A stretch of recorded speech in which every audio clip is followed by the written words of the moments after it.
नमस्कार मेरे प्यारे साथियों, स्वागत है आप सभी का आपका अपना यूट्यूब चैनल जीटीएम क्लासेस में। दोस्तों आज के इस वीडियो में हम आपसे टॉपर टेस्ट लेंगे जिसमें आपको विज्ञान, सामाजिक विज्ञान, हिंदी, संस्कृत और गणित ये पांचों सब्जेक्ट से दोस्तों 40 ऑब्जेक्टिव क्वेश्चन रहेगा। ठीक है, यानी कि मैराथन क्लास है आपके लिए। ठीक है, क्या मैराथन क्लास है आपके लिए। ये 40 का 40 ऑब्जेक्टिव क्वेश्चन जो है पांचों सब्जेक्ट से आपके फाइनल बोर्ड परीक्षा 2022 के लिए काफ़ी महत्वपूर्ण है। इसलिए आप हमारे साथ इस वीडियो में 1 से लेकर 40 तक दोस्तों पूरी कॉन्सेंट्रेशन के साथ बने रहिएगा। एक भी प्रश्न इस वीडियो का आप स्किप नहीं कीजिएगा। ठीक है, अब देखिए आपको करना क्या है कि 40 प्रश्न है ना, तो पहले सारा प्रश्न का आपको आंसर जो है खुद से गेस करना है कि इसका कौन आंसर बिल्कुल सही होगा। इसके बाद ही आप हमारे आंसर को देखिएगा। ठीक है मेरे प्यारे साथियों, इससे आपको फायदा क्या होगा कि जब आप आंसर सही दीजिएगा तो आपके अंदर आत्मविश्वास बढ़ेगा, कॉन्फिडेंस आएगा। ठीक है, और जहां जहां आपको कमी नजर आएगा, 40 ऑब्जेक्टिव क्वेश्चन आप जब जवाब दे लीजिएगा तो जहां जहां आपको कमी लगेगा कि इस प्रश्न को हम जानते थे मगर हम वहां पे आंसर नहीं दे पाए, तो जो कमी आपको नजर आएगा इस वीडियो के माध्यम से, इस टेस्ट के माध्यम से बाबू, तो उसको आपको अगला टेस्ट में सुधार करना है। यानी कि जहां जहां आपको कमी लगेगा उसको सुधार करना है। ठीक है, ताकि आप फाइनल बोर्ड परीक्षा 2022 में बेस्ट प्रदर्शन कर सके। ठीक है, तो आइए हम बिना टाइम वेस्ट किए इस वीडियो का स्टार्ट कर देते हैं। देखिए पहला प्रश्न, 1 नैनोमीटर बराबर होता है। दोस्तों ये प्रश्न आपके फाइनल बोर्ड परीक्षा 2022 के लिए काफ़ी महत्वपूर्ण है। आपको बताना है ये प्रश्न में कि 1 नैनोमीटर बराबर होता है तो 10⁻⁹ मीटर होता है दोस्तों। ठीक है, आपको इसको याद रखना है। ऑप्शन में यहाँ पे सी जो होगा बिल्कुल करेक्ट आंसर हो जाएगा। आइए अगला प्रश्न हम देखते हैं, दूसरा नंबर। फ्लेमिंग के वाम हस्त नियम में तर्जनी किसकी दिशा का संकेत करता है। दोस्तों काफ़ी महत्वपूर्ण प्रश्न है। ऑप्शन ए में लिखा है धारा का, बी में लिखा है चुंबकीय क्षेत्र का, सी में लिखा है बल का और डी में लिखा है इनमें से कोई नहीं का। तो दोस्तों आपको बताना है प्रश्न में कि फ्लेमिंग के वाम हस्त नियम में तर्जनी किसकी दिशा का संकेत करता है, तो चुंबकीय क्षेत्र का दिशा का संकेत करता है। दोस्तों ऑप्शन नंबर यहाँ पे बी जो होगा हमारा बिल्कुल राइट आंसर हो जाएगा। ठीक है, चलिए अगला प्रश्न हम देखते हैं, तीसरा नंबर। जरा दृष्टि दोष का उपचार किस प्रकार का लेंस से किया जाता है। दोस्तों ये प्रश्न वेरी इंपॉर्टेंट है आपके बोर्ड एग्जाम के लिए। देखिए जरा दृष्टि दोष जो है दोस्तों ये ओल्ड एज में होता है। कहने का मतलब यह दोष जो है बूढ़ा बुजुर्ग लोग को होता है। ठीक है, और इस दोष में ना तो निकट की वस्तु स्पष्ट दिखाई देता है ना तो दूर की वस्तु स्पष्ट दिखाई देता है। ठीक है, और इस दोष का दोस्तों उपचार हम किस प्रकार के लेंस से करते हैं, तो बाइफोकल लेंस से करते हैं। ठीक है, तो ऑप्शन नंबर यहाँ पे डी जो होगा हमारा बिल्कुल करेक्ट आंसर हो जाएगा। जरा दृष्टि दोष का उपचार बाइफोकल लेंस से किया जाता है, आपको इसको याद रखना है। चलिए अगला प्रश्न हम देखते हैं, चौथा नंबर। हेमाटाइट किस धातु का अयस्क है। बताइए सारे विद्यार्थी जल्दी से कमेंट बॉक्स में आंसर छापिए। आपको बताना है कि हेमाटाइट किस धातु का अयस्क है, तो लोहा का है दोस्तों। ठीक है, ऑप्शन नंबर यहाँ पे बी जो होगा मेरे प्यारे साथियों बिल्कुल करेक्ट आंसर हो जाएगा, आप इसको याद रखिएगा। आइए अगला प्रश्न हम देख लेते हैं। अगला प्रश्न हमारे यहाँ पे 5वां नंबर है। कहता है कि निम्न में से कौन ऊष्मा का कुचालक है। आपको बताना है दोस्तों ये प्रश्न में कि निम्न में से कौन ऊष्मा का कुचालक है। तो देखिए लेड जो है दोस्तों ये कुचालक है। ऑप्शन नंबर यहाँ पे ये जो होगा ना बिल्कुल हमारा राइट आंसर हो जाएगा, आपको इसको ध्यान में रखना है। आइए अगला प्रश्न हम देखते हैं, छठा नंबर। जस्ता का अयस्क है। आपको बताना है दोस्तों ये छठा नंबर प्रश्न में कि जस्ता का अयस्क है, तो जस्ता का अयस्क जो है दोस्तों वो जिंक ब्लेड है। ठीक है, आप इसको याद रखिएगा। ऑप्शन नंबर यहाँ पे बी जो होगा बिल्कुल राइट आंसर हो जाएगा। आइए अगला प्रश्न हम देख लेते हैं, 7 नंबर। मेरे प्यारे साथियों इस वीडियो के माध्यम से आपको हम 40 ऑब्जेक्टिव क्वेश्चन बता रहे हैं जिसमें आपको math, science, social science, Sanskrit, Hindi ये पांचों सब्जेक्ट से दोस्तों मैराथन क्लास दोस्तों है। ठीक है, मैराथन क्लास हम आपके लेकर आए हैं। ये 40 ऑब्जेक्टिव प्रश्न में से जितना भी प्रश्न को आप बिल्कुल सही जवाब देते हैं, अंत की वीडियो के अंत में मुझे कमेंट बॉक्स में करके बताइएगा जरूर कि आप 40 में से कितना प्रश्न का जवाब बिल्कुल सही दिए। ईमानदारी पूर्वक से सारे विद्यार्थी लिखिएगा। ठीक है, ऐसा नहीं कि गलत कुछ लिख दीजिएगा कि हमारा 40 सही हो गया और आपका मात्र 35 सही हुआ, तो ऐसा नहीं करना है मेरे प्यारे साथियों। ईमानदारी से कमेंट बॉक्स में लिखना है कि हमारा कितना 40 में से प्रश्न सही हुआ है। ठीक है, और मैं आपको बता दूं कि 40 का 40 ऑब्जेक्टिव प्रश्न आपके फाइनल बोर्ड परीक्षा 2022 के लिए काफ़ी महत्वपूर्ण है। ठीक है, इसलिए पूरी कॉन्सेंट्रेशन में हमारे साथ बने रहिएगा और सारा प्रश्न का आपको आंसर पहले खुद से गेस करना है, इसके बाद ही हमारे आंसर को देखिएगा ताकि आपके अंदर दोस्तों कॉन्फिडेंस बढ़े। ठीक, चलिए देखते हैं अब हम 7 नंबर प्रश्न। कहता है कि धोने का सोडा का आणविक सूत्र है। बताइए कमेंट बॉक्स में सब जल्दी से बताइए। आपको बताना है कि धोने का सोडा का आणविक सूत्र है तो Na2CO3 इंटू दोस्तों 10H2O। ये दोस्तों धोने का सोडा का आणविक सूत्र है। ऑप्शन नंबर यहाँ पे सी जो होगा बिल्कुल करेक्ट आंसर हो जाएगा। आप इसको याद रखिए कि धोने का सोडा का दोस्तों जो आणविक सूत्र होता है Na2CO3 इंटू में 10H2O होता है। आपको इसको अच्छे तरीके से याद रखना है। चलिए अगला प्रश्न हम देख लेते हैं। 8 नंबर है, डायनेमो के द्वारा बदला जाता है। दोस्तों ये प्रश्न काफ़ी महत्वपूर्ण है आपके बोर्ड एग्जाम के लिए। आपको बताना कि डायनेमो के द्वारा बदला जाता है तो यांत्रिक ऊर्जा को विद्युत ऊर्जा में बदला जाता है दोस्तों डायनेमो के द्वारा। ठीक है, ऑप्शन नंबर यहाँ पे ए जो होगा मेरे प्यारे साथियों बिल्कुल करेक्ट आंसर हो जाएगा। डायनेमो के द्वारा बदला जाता है तो यांत्रिक ऊर्जा को विद्युत ऊर्जा में बदला जाता है। चलिए अगला प्रश्न हम देखते हैं। 9 नंबर, निम्नलिखित में से किसका उपयोग खाना पकाने बनाने वाले ईंधन में नहीं होता है। देखिए ऑप्शन ए में लिखा हुआ बायोगैस, बी में लिखा हुआ कोयला, सी में लिखा हुआ एलपीजी और देखिए यहाँ डी में लिखा हुआ है सीएनजी। एलपीजी मतलब हुआ दोस्तों लिक्विड पेट्रोलियम गैस और सीएनजी मतलब हुआ कंप्रेस्ड नेचुरल गैस। ठीक है, तो आपको बताना है ये प्रश्न में कि निम्नलिखित में से किसका उपयोग खाना पकाने बनाने वाले ईंधन में नहीं होता है। देखिए बायोगैस का होता है दोस्तों, कोयला का भी होता है और एलपीजी गैस जो घर में आपको गैस लगा हुआ है वो एलपीजी है। ठीक है ना, एलपीजी गैस भी खाना पकाने वाले ईंधन में प्रयोग होता है। बट सीएनजी गैस जो है दोस्तों कंप्रेस्ड नेचुरल गैस, इसे खाना पकाने वाले ईंधन में प्रयोग नहीं किया जाता है। तो ऑप्शन नंबर डी जो होगा मेरे प्यारे साथियों बिल्कुल करेक्ट आंसर होगा। ठीक है, चलिए आगे बढ़ते हैं हम। 10 नंबर कहता है किलोवाट घंटा का मात्रक है। दोस्तों काफ़ी महत्वपूर्ण प्रश्न है ये 10 नंबर। आपको बताना है कि किलोवाट घंटा का मात्रक है तो विद्युत ऊर्जा का है। ठीक है, ऑप्शन नंबर यहाँ पे सी जो होगा मेरे प्यारे साथियों बिल्कुल करेक्ट आंसर हो जाएगा। आपको इसको अच्छे तरीके से याद रखना है। आइए अगला प्रश्न हम देखते हैं। 11 नंबर, निम्नलिखित में कौन व्यावसायिक फसल नहीं है। आपको बताना है दोस्तों कि निम्नलिखित में जो दिया हुआ है गन्ना, यहाँ पर ऑप्शन ए में लिखा हुआ गन्ना, बी में लिखा हुआ जूट, सी में लिखा है तंबाकू और डी में लिखा हुआ गेहूँ, कि निम्नलिखित में से कौन व्यावसायिक फसल नहीं है। तो गेहूँ जो है मेरे प्यारे साथियों व्यावसायिक फसल नहीं है। तो ऑप्शन नंबर यहाँ पर डी जो होगा हमारा बिल्कुल राइट आंसर हो जाएगा। आइए अगला प्रश्न हम देख लेते हैं। 12 नंबर कहता है पृथ्वी की सतह पर सर्वप्रथम पहुँचने वाली भूकंप तरंग है। दोस्तों काफ़ी महत्वपूर्ण प्रश्न है ये आपके फाइनल बोर्ड परीक्षा 2022 के लिए। आपको ये प्रश्न बताना है कि पृथ्वी की सतह पर सर्वप्रथम पहुंचने वाली भूकंप तरंग है तो पी तरंग है। ठीक है, आप इसको याद रखिएगा। ऑप्शन नंबर यहाँ पे ए जो होगा हमारा बिल्कुल राइट आंसर हो जाएगा। ठीक है, चलिए अगला प्रश्न हम देख लेते हैं। 13 नंबर कहता है निम्न में से कौन सी एक बात लोकतांत्रिक व्यवस्थाओं के अनुरूप नहीं है। दोस्तों ये प्रश्न में आपको बताना है कि निम्न में से कौन सी एक बात लोकतांत्रिक व्यवस्थाओं के अनुरूप नहीं है। तो बहुसंख्याओं का शासन जो है बहुसंख्यकों का शासन जो है दोस्तों वो जो है लोकतांत्रिक व्यवस्थाओं के अनुरूप नहीं है। ठीक है, ऑप्शन में यहाँ पे सी जो होगा मेरे प्यारे साथियों बिल्कुल राइट आंसर हो जाएगा। आप इसको अच्छे तरीके से याद रखिएगा।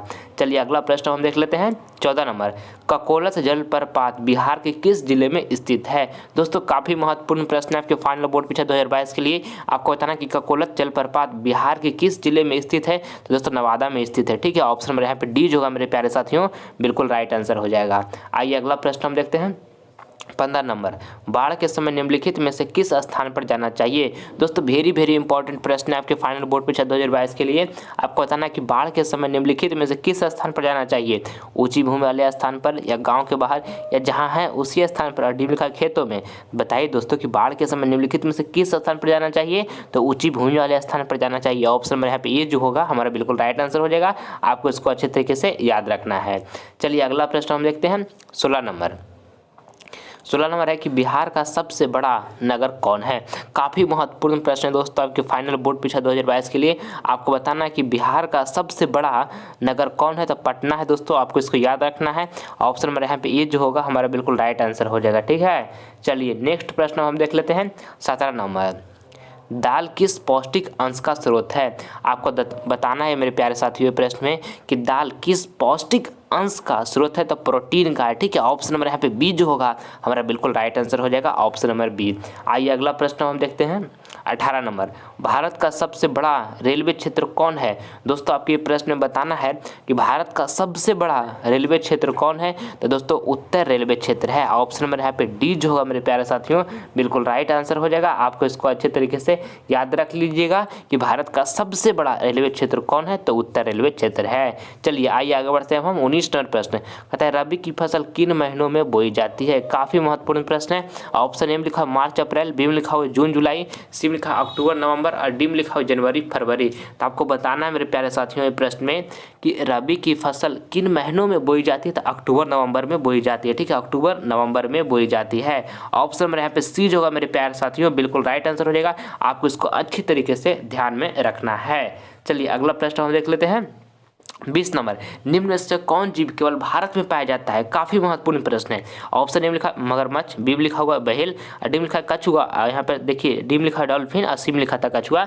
आपको बताना है कि निम्न में से कौन जीव केवल भारत में पाया जाता है। तो डॉल्फिन जो है मेरे प्यारे साथियों केवल भारत में पाया जाता है। ऑप्शन नंबर यहाँ पे डी जो होगा बिल्कुल राइट आंसर हमारा हो जाएगा, ठीक है। चलिए अगला प्रश्न हम देखते हैं। 21 नंबर, बहादुर कहानी किसने लिखा। आपको बताना है इसमें कि बहादुर जो कहानी है दोस्तों वो किसने लिखा। था अमरकांत ने लिखा, ठीक है। ऑप्शन नंबर यहाँ पे ए जो होगा बिल्कुल राइट आंसर हो जाएगा। आपको इसको अच्छे तरीके से याद रखना है, ठीक है। अब देखिए सारे विद्यार्थी कमेंट बॉक्स में करके बताइएगा ये आंसर को कि दोस्तों बहादुर पर जो चोरी का इल्ज़ाम लगा था वो कितने रुपया का लगा था, ठीक है। बहादुर पर दोस्तों जो झूठा इल्ज़ाम लगा था चोरी का वो कितने रुपया चोरी का इल्ज़ाम लगा था, ठीक है। सारे विद्यार्थी कमेंट बॉक्स में इसका करके आंसर बताइएगा। आप सभी विद्यार्थी का कमेंट का हम चेक करेंगे, ठीक है। चलिए आइए अगला प्रश्न देखते हैं। 22 नंबर, ठीक है। 22 नंबर प्रश्न में आपको बताना है कि भारत माँ की श्रेष्ठ मुख की तुलना कवि ने किससे की है। दोस्तों काफ़ी महत्वपूर्ण प्रश्न है आपके फाइनल बोर्ड परीक्षा 2022 के लिए। आपको बताना है कि भारत माँ के श्रेष्ठ मुख की तुलना कवि ने किससे की है। तो छाया युक्त चंद्र से की है, ठीक है। ऑप्शन नंबर यहाँ पे डी जो होगा मेरे प्यारे साथियों बिल्कुल राइट आंसर हो जाएगा। आइए अगला प्रश्न हम देखते हैं। 23 नंबर, सूर्य नामक पुस्तक किसकी रचना है। आपको ये 23 नंबर प्रश्न में दोस्तों बताना है कि सूर्य नामक पुस्तक जो है किसकी रचना है। तो दोस्तों गुनाकर मूल्य का है, ठीक है। आपको इसको याद रखना है। ऑप्शन नंबर यहाँ पे सी जो होगा मेरे प्यारे साथियों बिल्कुल राइट आंसर हो जाएगा, ठीक है। चलिए अगला प्रश्न हम देखते हैं। 24 नंबर, लेखक अमरकांत ने हाई स्कूल की शिक्षा कहाँ से प्राप्त की। दोस्तों ये भी प्रश्न काफ़ी महत्वपूर्ण है आपके फाइनल बोर्ड परीक्षा के लिए। आपको बताना है कि लेखक अमरकांत ने हाई स्कूल की शिक्षा कहाँ से प्राप्त की। तो बलिया से प्राप्त की, ठीक है। ऑप्शन नंबर यहाँ पे ये जो होगा हमारा बिल्कुल राइट आंसर हो जाएगा। आपको इसको अच्छे तरीके से याद रखना है। चलिए अगला प्रश्न हम देखते हैं। 25 नंबर, और मेरे प्यारे साथियों अगर जो अभी तक आप सभी GTM क्लासेस को सब्सक्राइब नहीं किए हैं तो इस चैनल को आप सब्सक्राइब कर ले दोस्तों, क्योंकि अब जो है आप हमारे परिवार हैं और हम आपके परिवार हो चुके हैं, ठीक है। इसलिए आप सभी विद्यार्थी अगर जो GTM क्लासेस को अभी तक सब्सक्राइब नहीं किए हैं तो यहाँ पे आपको रेड बटन का एक सब्सक्राइब का बटन दिख रहा होगा, क्लिक कीजिए और जल्द GTM क्लासेस परिवार से आप जुड़ जाइए और 2022 बोर्ड एग्जाम का काफ़ी बेहतरीन तैयारी कीजिए ताकि दोस्तों आपको फाइनल बोर्ड परीक्षा 2022 में 480 प्लस मार्क्स प्राप्त हो सके, ठीक है। हम आपके लिए जितना मेहनत होगा करेंगे दोस्तों। एक मिनट जो अभी आपका समय बीत रहा है वो काफ़ी महत्वपूर्ण है, इसलिए समय को बर्बाद नहीं कीजिए, मन से पढ़ाई करते रहिए, ठीक है। चलिए देखते हैं हम 25 नंबर प्रश्न कहता है कि मंगम्मा क्या बेचती थी। ऑप्शन ए में लिखा हुआ मक्खन, बी में लिखा दूध, सी में लिखा दही और डी में लिखा घी। तो आपको बताना है कि मंगम्मा क्या बेचती थी। तो दही बेचती थी, ठीक है दोस्तों। ऑप्शन नंबर सी जो होगा बिल्कुल करेक्ट आंसर हो जाएगा। अब मंगम्मा दही कहाँ बेचती थी। तो बेंगलुरु शहर में बेचती थी। ये भी आपको साथ में याद रखना है, आपके बोर्ड एग्जाम में पूछे जाते हैं। चलिए अब हम देखते हैं 26 नंबर प्रश्न कहता है कि व्यंजन के कितने प्रकार हैं। दोस्तों काफ़ी महत्वपूर्ण प्रश्न है आपके फाइनल बोर्ड परीक्षा 2022 के लिए। आपको बताना है कि व्यंजन के कितने प्रकार हैं। तो 3 प्रकार है। ऑप्शन नंबर यहाँ पे सी जो होगा बाबू बिल्कुल हमारा राइट आंसर हो जाएगा, ठीक है। चलिए आगे बढ़ जाते हैं अब हम 27 नंबर प्रश्न। 27 नंबर प्रश्न आपको बताना है कि जाति प्रथा स्वाभाविक विभाजन नहीं है, क्यों। आपको बताना है ये प्रश्न दोस्तों कि जाति प्रथा जो है स्वाभाविक विभाजन नहीं है, क्यों। तो देखिए ऑप्शन ए में लिखा हुआ भेदभाव के कारण, और बी में लिखा हुआ शोषण के कारण, यहाँ पे डी में लिखा हुआ गरीबी के कारण, यहाँ पे सी में लिखा दोस्तों गरीबी के कारण सॉरी, और डी में लिखा है रुचि पर आधारित नहीं होने के कारण। तो आपको बताना है मेरे प्यारे साथियों प्रश्न में कि जाति प्रथा स्वाभाविक विभाजन नहीं है, क्यों। तो रुचि पर आधारित नहीं होने के कारण जाति प्रथा स्वाभाविक विभाजन नहीं है, ठीक है। ऑप्शन नंबर यहाँ पे डी जो होगा बिल्कुल हमारा राइट आंसर हो जाएगा। चलिए अगला प्रश्न हम देख लेते हैं 28 नंबर। 28 नंबर प्रश्न हमारा है कि बहादुर अपने घर से क्यों भाग गया था। आपको दोस्तों ये 28 नंबर प्रश्न बताना है कि बहादुर अपने घर से क्यों भाग गया था। तो दोस्तों माँ की मार के कारण भाग गया था, ठीक है। ऑप्शन नंबर यहाँ पे बी जो होगा मेरे प्यारे साथियों बिल्कुल हमारा यहाँ पे राइट आंसर हो जाएगा, ठीक है। आपको इसको याद रखना है कि बहादुर अपने घर से क्यों भाग गया था। तो माँ के मार के कारण भाग गया था। चलिए अगला प्रश्न हम देख लेते हैं 29 नंबर। घर की लक्ष्मी कौन होती है। आपको बताना है दोस्तों ये प्रश्न में कि घर की लक्ष्मी कौन होती है, तो स्त्री होती है घर की लक्ष्मी। ठीक है, ऑप्शन नंबर यहाँ पे बी जो होगा हमारा बिल्कुल राइट आंसर हो जाएगा स्त्री। आइए अगला प्रश्न हम देख लेते हैं 30 नंबर। और मेरे प्यारे साथियों, आप सभी विद्यार्थियों ने कमेंट कर रहे थे बार बार कि सर आपका नाम क्या है, आप अपना नाम बताइए। तो आज मैं आप सभी विद्यार्थियों को अपना नाम बता देता हूं कि मेरा नाम उत्तम है। ठीक है, उत्तम कुमार मेरा नाम है। आप सभी विद्यार्थी इस बात को याद रखिएगा। ठीक है, बहुत सारा कमेंट हमारे पास आ चुका है, सर अपना नाम बताइए। तो आप सभी विद्यार्थियों को आपको हम बता देता हूँ आज। ठीक है, हमारा नाम उत्तम कुमार है। ठीक है, आप इसको ध्यान में रखिएगा। ठीक, चलिए देखिए, आपको देखना है 30 नंबर प्रश्न कहता है कि वेदों की ओर लौटो का नारा किसने दिया था। आपको बताना है दोस्तों कि वेदों की ओर लौटो का नारा किसने दिया, तो दयानंद सरस्वती ने दिए। आपको इसको याद रखना है। ऑप्शन नंबर यहाँ पे ए जो होगा बिल्कुल राइट आंसर हो जाएगा। ठीक है, आपको इसको अच्छे तरीके से याद रखना है। आइए अगला प्रश्न हम देख लेते हैं 31 नंबर। 31 नंबर हमारा प्रश्न है कि मंगलम पाठ में कितने मंत्र हैं। आपको बताना है दोस्तों ये 31 नंबर प्रश्न में कि मंगलम पाठ में कितने मंत्र हैं। तो मंगलम पाठ में दोस्तों 5 मंत्र हैं। ऑप्शन नंबर यहाँ पे बी जो होगा बिल्कुल राइट आंसर हो जाएगा। आप इसको अच्छे तरीके से याद रखिएगा। ठीक है, चलिए अगला प्रश्न हम देख लेते हैं 32 नंबर। पटना शब्द की उत्पत्ति किस शब्द से हुआ। काफ़ी प्रश्न है मेरे प्यारे विद्यार्थियों, आपको बताना है ये प्रश्न में कि पटना शब्द की उत्पत्ति किस शब्द से हुआ, तो पतन से हुआ। आपको इसको याद रखना है। ऑप्शन नंबर बी जो होगा बाबू बिल्कुल हमारा राइट आंसर हो जाएगा यहाँ पे। ठीक है, चलिए नेक्स्ट प्रश्न हम देख लेते हैं 33 नंबर। प्राणी के हृदय रूपी गुफा में कौन विद्यमान है। आपको बताना है दोस्तों ये प्रश्न में कि प्राणी के हृदय रूपी गुफा में कौन विद्यमान है दोस्तों, तो आत्मा विद्यमान है। ऑप्शन नंबर यहाँ पे ए जो होगा हमारा बिल्कुल राइट आंसर हो जाएगा। आप इस सभी विद्यार्थी इसको याद रखिएगा। आइए अगला प्रश्न हम देख लेते हैं 34 नंबर। मंगलम पाठ में किसके सिद्धांत का वर्णन है। दोस्तों आपको ये 34 नंबर प्रश्न में बताना है कि मंगलम पाठ में किसके सिद्धांत का वर्णन है, तो दर्शन शास्त्र का वर्णन है। ठीक है, ऑप्शन में यहाँ पे बी जो होगा मेरे प्यारे साथियों बिल्कुल राइट आंसर हो जाएगा। आप इसको याद रखिएगा अच्छी तरीके से।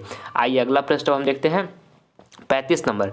छोटे से भी छोटा और बड़े से भी बड़ा क्या है, बताइए आप सभी विद्यार्थी। ऑप्शन एम लिखा है ईश्वर, बी में लिखा है शरीर, और सी में लिखा है आत्मा, डी में लिखा है मन। जल्दी से पहले आपको खुद आंसर सोचना है, इसके बाद ही हमारे आंसर को देखना है। आपको हम पहले शुरू में बता चुके हैं, इसलिए सोचिए आंसर और जल्दी से कमेंट बॉक्स में जवाब दीजिए। बताना कि छोटे से भी छोटा और बड़े से भी बड़ा क्या है, तो दोस्तों आत्मा है। ठीक है, ऑप्शन नंबर यहाँ पे सी जो होगा बिल्कुल हमारा करेक्ट आंसर हो जाएगा।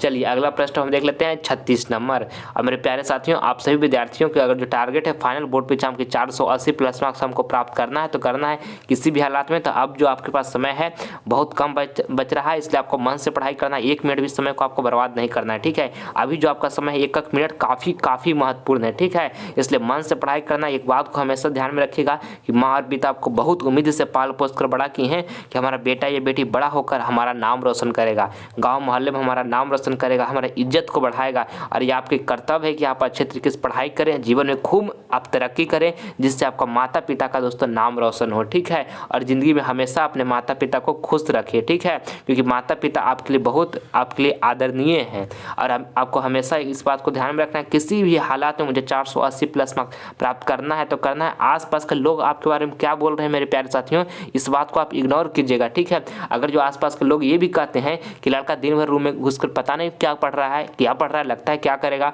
तो उनको बातों को आपको इग्नोर करना है। ठीक है, आप वो लोग आपके लिए इंपॉर्टेंट नहीं है, आप अपने आप के लिए इंपॉर्टेंट है। ठीक है, जब आज से जब रिजल्ट आएगा तो आपको उसका सामना करना पड़ेगा, जितना मार्क्स आएगा जितना। ठीक है, लोग को उसका सामना नहीं करना पड़ेगा, इसलिए उनके बातों को आप इग्नोर कीजिए कि लोग क्या कह रहे हैं, उनको बातों को आपको देखना ही नहीं है।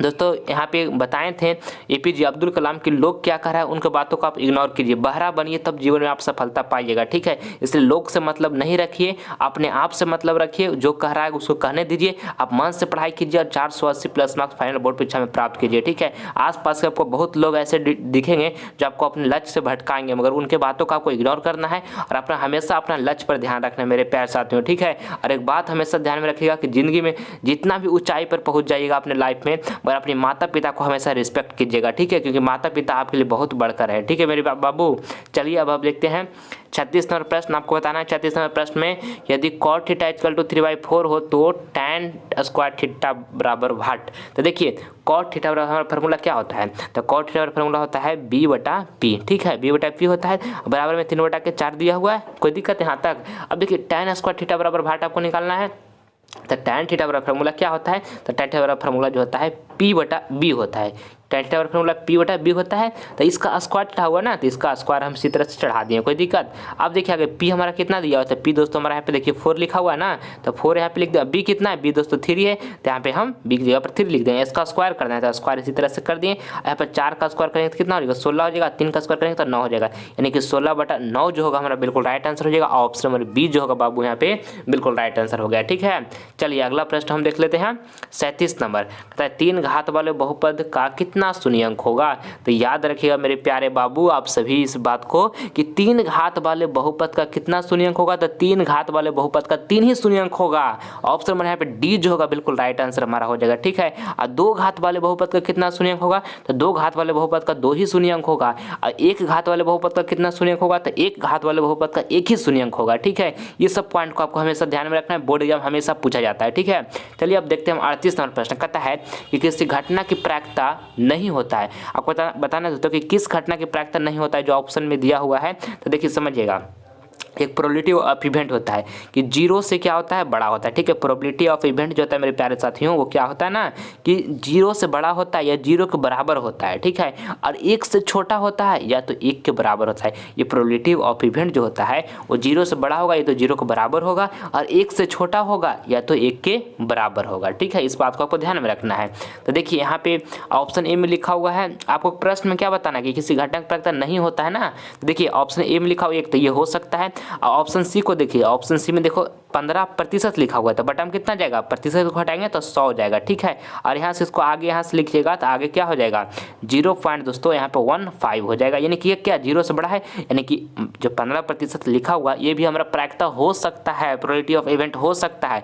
देखिए ऑप्शन डी में लिखा हुआ है, जो यहाँ पे लिखा 1/2 यानी कि दोस्तों 0.5 लिखा हुआ है, ये भी क्या 0 से बड़ा है, तो ये भी दोस्तों हमारा जो 1/2 लिखा हुआ ये भी दोस्तों हमारा प्रायिकता मान हो सकता है। पर देखिए ऑप्शन सी में जो लिखा हुआ -10, तो माइनस में दोस्तों प्रायिकता का मान नहीं होता है, ठीक है। तो ऑप्शन नंबर यहाँ पे बी जो होगा बिल्कुल हमारा राइट आंसर हो जाएगा, ठीक है। प्रश्न में आपको ही ना बताना था कि किसी घटना का प्रायिकता नहीं होता है, तो -10 जो होगा दोस्तों किसी घटना का प्रायिकता नहीं होगा, ठीक है। ऑप्शन नंबर बी यहाँ पे बिल्कुल राइट आंसर हो गया। इस बात को आपको ध्यान में रखना है, एकदम कंफ्यूज नहीं करना है। आपके बोर्ड एग्जाम में प्रत्येक बार ऐसा प्रश्न आता ही आता है। चलिए देखिए यहाँ पे 39 नंबर कहता है कि √5 एक संख्या है। देखिए ध्यान में रखिएगा, जिसको हम P/Q के रूप में लिख सकते हैं उससे हम परिमेय संख्या बोलते हैं, ठीक है। और जिसको हम P/Q के रूप में नहीं लिख सकते हैं बाबू, उसको हम अपरिमेय संख्या बोलते हैं। इस बात को आपको ध्यान में रखना है। देखिए √5 एक संख्या है, तो √5 को हम P/Q के रूप में नहीं लिख सकते हैं, तो हमारा अपरिमेय संख्या है। ऑप्शन में यहाँ पे बी जो होगा बिल्कुल हमारा राइट आंसर हो जाएगा। आपको इसको याद रखना है। चलिए अगला प्रश्न हम देखते हैं 40 नंबर। ये दोस्तों हमारा अंतिम प्रश्न है। आपको बताना है ये प्रश्न में कि cosec 90 - थीटा इंटू में sin 90 - थीटा किसके बराबर है। तो cosec 90 - थीटा दोस्तों क्या होता है, sec थीटा होता है, तो यहाँ पे हम sec थीटा लिख देंगे, ठीक है। और देखिए sin 90 - थीटा क्या होता है, cos थीटा होता है, तो sin 90 - थीटा यहाँ पे cos थीटा लिख देंगे। और देखिए sec थीटा इंटू में cos थीटा = 1 होता है, ये फॉर्मूला है, तो आपको इसको याद रखना है। तो ऑप्शन नंबर यहाँ पे ए जो होगा ना बिल्कुल हमारा राइट आंसर हो जाएगा। मेरे प्यारे साथियों इस वीडियो में आपको हम कितना ऑब्जेक्टिव क्वेश्चन बताए हैं, तो 40 ऑब्जेक्टिव क्वेश्चन आपको हम बताए हैं। और इस 40 ऑब्जेक्टिव प्रश्न में से कितना प्रश्न का जवाब आप बिल्कुल सही दिए हैं, ईमानदारी पूर्वक से कमेंट बॉक्स में करके बताइएगा, ठीक है, ताकि हमें पता चल सके दोस्तों कि कहाँ कहाँ अभी आपको कमी है। और देखिए जहाँ जहाँ आपको कमी लगा है, जैसे जो आंसर आप जानते हैं मगर उसको आप गलत जवाब दे रहे हैं, तो उन कमियों को बाबू सुधार कीजिए, क्योंकि अब आपका एग्जाम नज़दीक आ रहा है, ठीक है। उनका जहाँ जहाँ कमी नजर आ रहा है उन कमियों को सुधार कीजिए और मन से पढ़ाई कीजिए। और हमेशा आपको ध्यान में रखना है कि 480+ मार्क्स हमको फाइनल बोर्ड परीक्षा में प्राप्त करना है, तो करना है चाहे मुझे जितना मेहनत करना पड़े, ठीक है। माँ और पिता की आंखों में जिस दिन रिजल्ट आएगा उस दिन खुशी के आंसू बहाना है, तो बहाना है। उसके लिए मुझे क्यों ना दिन रात मेहनत करना पड़े, संघर्ष करना पड़े, उसके लिए हम तैयार हैं। मगर हमारा जो टारगेट है, जो हमारा लक्ष्य है, जो हमारा एम है, उसको अचीव करना है तो करना है, ठीक है। चलिए आप सभी जाते मन से पढ़ाई कीजिएगा और हमेशा खुश रहिएगा, एक दूसरे की मदद करते रहिएगा। मिलते हैं हम आपसे अगले वीडियो में, तब तक के लिए जय हिंद, जय भारत।